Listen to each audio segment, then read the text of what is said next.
Your brand new iPhone deserves the best protection, and the iLune 3-pack screen protector plus 3-pack camera lens protector has you covered. Don't take risks with your iPhone. Click the link in the video description to shop now on Amazon. How Brit, 24, vanished from Disney Cruise without a trace, and detective now says she could have been murdered in cover-up. Beaming in her bright yellow uniform on a Disney cruise ship, the world was very much Rebecca Corium's oyster. But just a day after setting sail from LA, the adventurous 24-year-old vanished from the ship. Her body has never been found in the 14 years since. Haunting CCTV showed Rebecca looking distressed, and on the phone in the early hours of March 22, 2011. It was the final time the childhood studies graduate was seen, and 14 years on, no one knows what happened to Rebecca. Chilling theories of murder and suicide remain at the forefront of the mystery. The ship's captain blamed a rogue wave for sweeping Rebecca into the sea off the coast of Mexico. But experts say his account simply doesn't add up, as such a huge wave would have unquestionably have caused damage and been logged.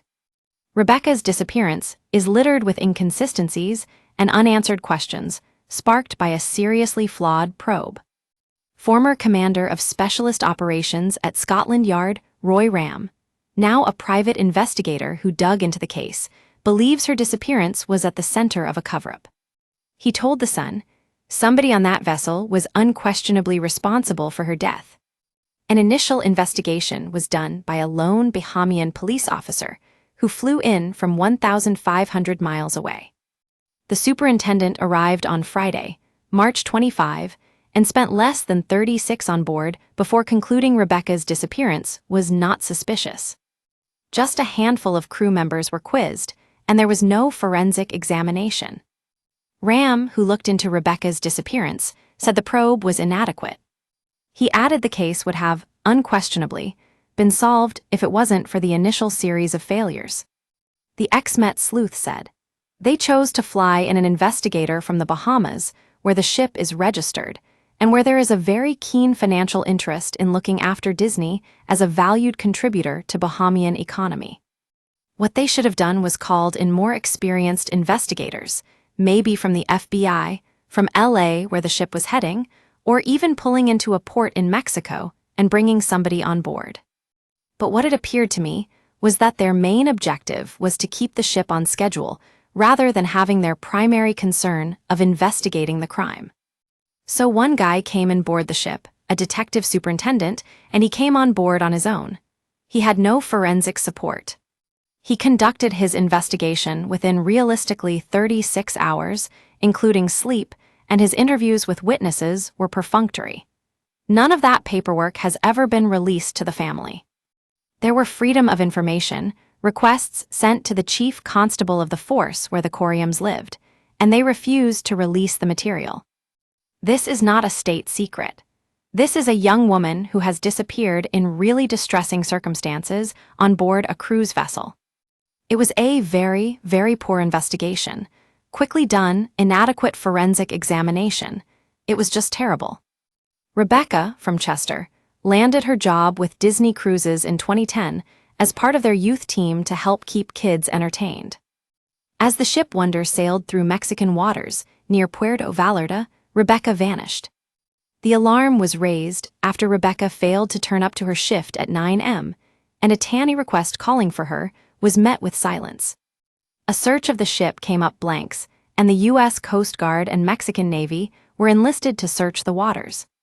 After receiving a devastating phone call late at night to say their daughter was missing, Mike and Ann Corium flew to Los Angeles. They were assured Rebecca had tragically fallen to her death from the 5th deck, and were told her flip-flops were found nearby. This is not a state secret. This is a young woman who has disappeared in really distressing circumstances on board a cruise vessel. The ship's captain initially claimed Rebecca must have been washed overboard by a freak wave. Ram dismissed this theory, pointing out how such a large wave would have undoubtedly caused damage. "This is a massive cruise ship, she was way up," he said. And the captain said he thought she'd been washed off by a freak wave. Well, it must have been some kind of freak wave that washed her off and left her flip-flops behind. Also, a wave of that magnitude would have rocked the vessel.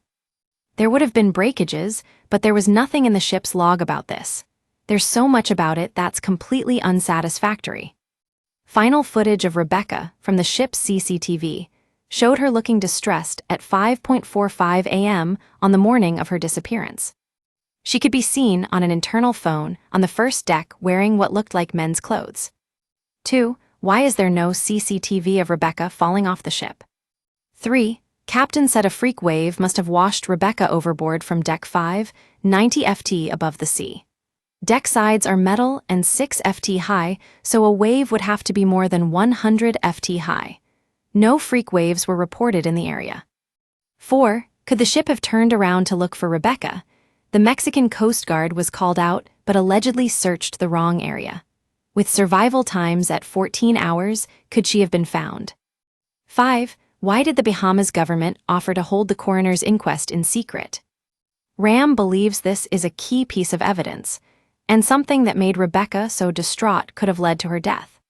He said, "I think one thing there is no doubt she was definitely sexually assaulted. She wasn't wearing her own clothing. Clothing was ripped and torn off. Whether she was then thrown off the vessel because the person that did it feared she would report him, or whether she was so distressed by what happened to her, she decided to end her own life.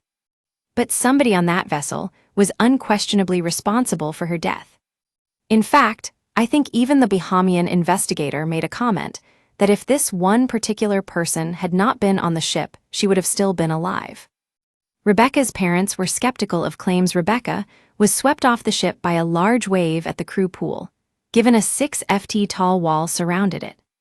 They feared their beloved daughter was thrown overboard and murdered. Flip-flops claimed to be Rebecca's were found to have someone else's name written on them, adding to their suspicion. Rebecca's parents settled a lawsuit against Disney out of court in 2016. Ram said, "There were people on board that vessel who knew much more than was ever revealed at the time through the investigation. Whether Rebecca actually threw herself off that vessel, or whether she was pushed, whether she was encouraged. I think, frankly, the whole company was involved in a cover-up." Disney did not respond to the Sun's comment request.